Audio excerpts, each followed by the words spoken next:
save himself, and unfortunately, the two girls perished in the motor vehicle.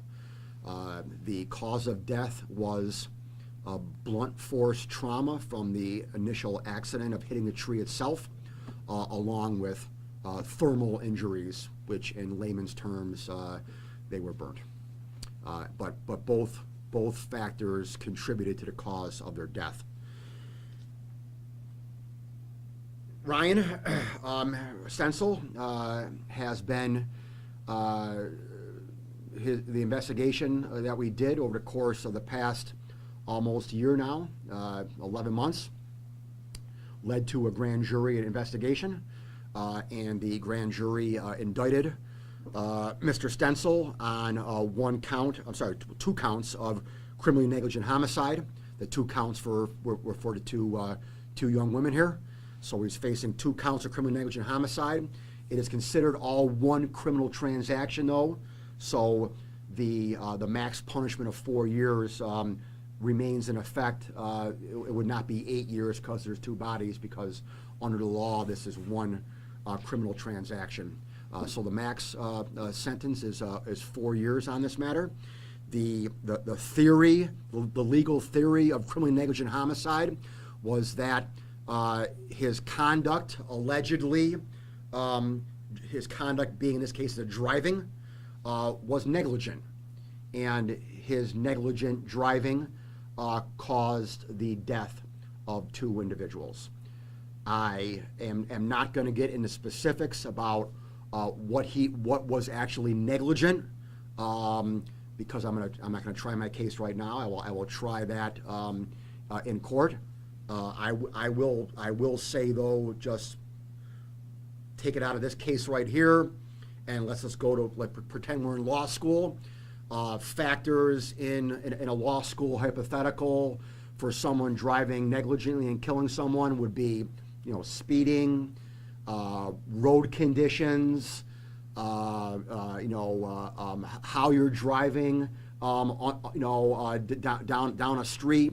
It's just kind of in general, the lighting of the street, the weather conditions, the terrain of the street, whether it's a hilly or windy curves, and I could probably think of a few more, but you get the drift of those are the kind of factors that one would consider if they are analyzing whether someone is driving negligently in a hypothetical case. Again, I'm not saying that those factors are here at all.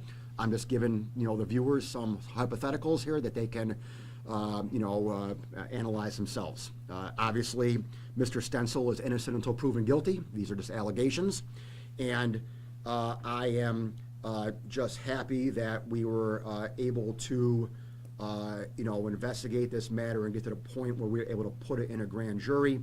And we were able to get an indictment here so that we can give these 2 families some justice for what happened to their loved ones. Why did it take 11 months? This is a complicated matter in the sense that our main piece of physical evidence, which is the car, was burnt and burnt to a crisp, and so that presented some logistical and investigative challenges. I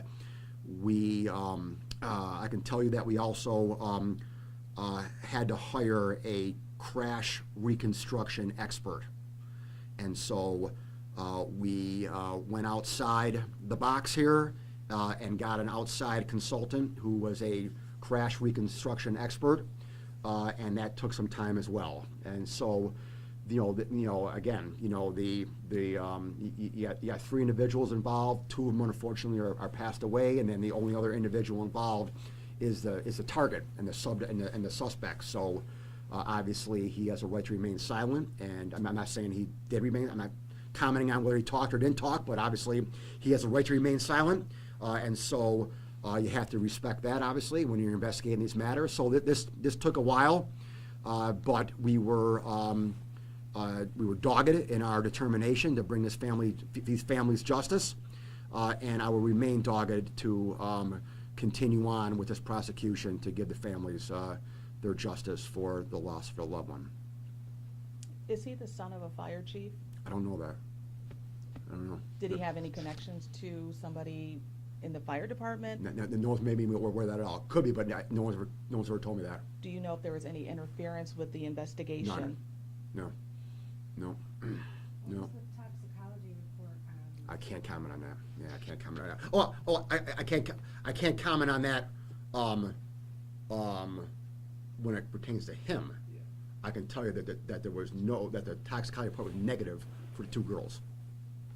Can you detail a little bit the bail? He's being held by Erie County Sheriff's Yeah, Office so- until bail is set, but can you detail that a little bit? Well, the judge set bail. We asked for remand.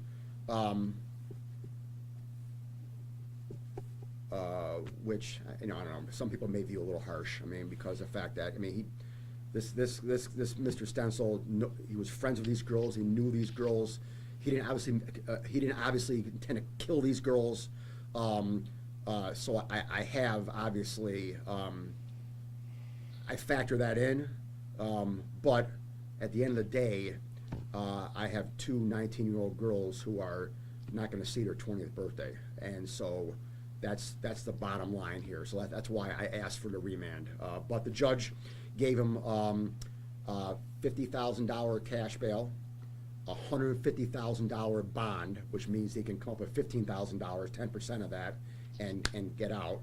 And then I assume he must own property because the judge put $500,000 property bail on him as well. I don't know if he owns property, but for the judge to do that, I assume he does. So he put $500,000 bail on the property if he chooses to use that. But he was led away in handcuffs this afternoon, and so we'll see if he makes bail. So he's led away in handcuffs this afternoon. He could possibly get out Yes. anytime soon. Yeah. But this happened last March. Uh-huh. He didn't flee the scene. You knew who it was. And why did it take so long? Because It's a complicated investigation. It's a lot of cars damage. Cars damages. You have a reconstructing what happened here. It's not overnight. You got to reconstruct how this accident happened, how the car caught on fire, what the conditions of the road were. And again, I'm not saying that there are witnesses. I'm not going to confirm or deny that, but obviously, in just a hypothetical case, some witnesses come forward sooner rather than later. but it took almost a year. It took almost a year, yeah. And once it, Sorry. Yeah. The defendant has been free this entire time. Oh, yeah, he was there. He was never arrested. He was never arrested. We were, again, at first, we were unsure whether or not we were gonna have any evidence to arrest him on. So there was clearly no evidence to arrest him at the scene. And even a few months afterward, there was still no evidence to arrest him. And so it's, again, I could have arrested him, I put the case in the grand jury a few weeks ago, so yeah, I could have arrested him a month ago. But, when a case goes, over 6 months, months and months and months, it's my MO to just put in the grand jury. do So, you I did that. know that after this happened, there was talk in Lancaster that there was possibly interference with this investigation? I've never heard that, My people may heard that, but they never briefed me on that. Yeah, and I can tell you, there's nothing to, I have not been found anything to back that up at all. Sadly, with certain cases like this, obviously we've had other incidences where negligent driving was a huge factor in these sad incidences. Mhm. Is this, I don't want to say this is necessarily is this setting an example, but is this something that, you can kind of look to as just like, hey, if any matters like this going forward happen where someone's negligently driving and it causes the death of somebody else, that this is kind of what can happen? Sure, but you have to separate negligence from a criminal standard and a civil standard, all right? They are two totally different things, and we're more in tune to all the Barnes commercials and Celino commercials and Matar commercials where you talk about negligent driving and negligent accidents, okay? That is not my standard, all right? For me to have to go into a criminal court of law and prove beyond a reasonable doubt, it has to be criminal negligence. So what that means basically is that the factors that and the facts of what happened here have to rise to that high level of bar again. So going back to my law school hypothetical, you know, was there excessive speed? Yeah, you're negligent going 35 and a 30, all right, or 40 and a 30, all right, but, you know, is 5-10 miles an hour criminally negligent, all right, where 50 miles an hour over the speed limit is, just as a hypothetical, all right? So you got the amount of speed over the speed limit is a factor.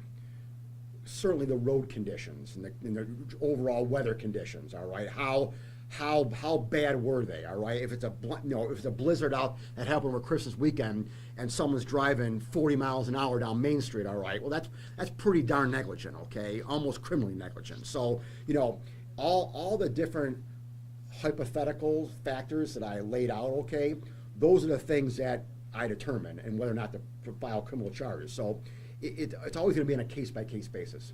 But the bottom line answer to your question, okay, is this what could happen if all those factors are potentially there? Absolutely.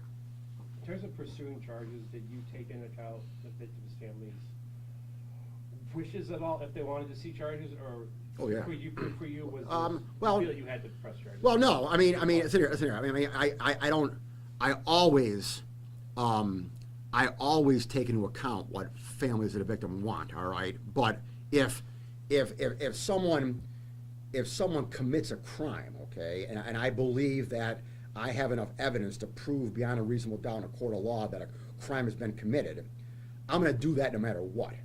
The family's telling me, the family's telling me, if the family told me that, hey, we don't want him charged at all right, I would still do it anyway, okay? I'm not saying I said that. I'm not going to say what my conversation with the family, but I'd probably still do it anyway, all right? So the conversation with the family more go toward what I do with the charges, any kind of plea or something like that. So the family comes to me and says, hey, all right, we don't want him to go to jail for 4 years, all right, we're okay if he just learns his lesson here some other way, then I'll factor that in, all right? So I tend to have deeper conversation with the family at the end of the game than I do at the beginning of the game. Again, that's just my MO. Is there any further relation than other than just friends? No, between- it's friends, yeah. Friends. Any idea where they were going or where they were coming Going from? to- Yeah, they were coming from Molly's house. Okay. They were at Molly's house, and they were going to another friend's house. Yeah, up in Gettsville. So he faces up to 4 years? Yeah. Yeah. Anything else? And when is he due back in court? Oh, yeah. So the judge today, which is the special term judge, it's got to be assigned to a permanent judge. So it'll be assigned to a permanent judge, and then that judge will schedule a next date.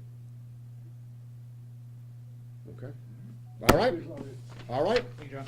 Thank you. It wasn't easy. Not today. It wasn't easy.